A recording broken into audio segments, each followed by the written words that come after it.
Next మిథున రాశి.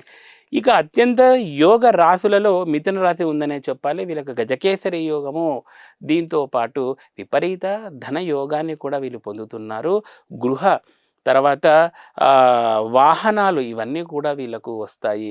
కొంతమంది ల్యాండ్లు కొనుక్కోగలుగుతారు. విదేశాలతో వ్యాపారం చేయగలుగుతారు. అంతేకాకుండా వీళ్ళకు స్థిరాస్తుల విషయంలో కూడా చాలా చక్కటి అనుకూలత అనేది లభిస్తుంది.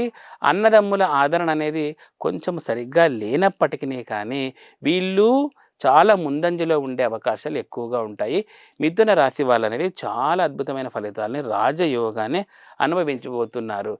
కొత్తగా ఏదైనా వ్యాపారాలు చేయాలనుకున్న వాళ్ళు మిథున రాశి వాళ్ళు అడుగు పెట్టినా కూడా పక్కా సక్సెస్ అనేది ఉంది. తర్వాత మిథున రాశి పరంగా వీళ్ళు ఆరాధించవలసిన తాంత్రిక దేవత శ్మశానకాళి దేవత. ఒకవేళ లేదండి మాకు ఈ వామాచారం వద్దు అనుకునే వాళ్ళు సాత్విక విధి విధానంలో మీరు ఈశ్వరారాధన చేసుకోవచ్చు. ఈశ్వరునికి అభిషేకము ఇలాంటివి చేసుకోవచ్చు. చాలా బ్రహ్మాండమైన ఫలితాలు ఉంటాయి.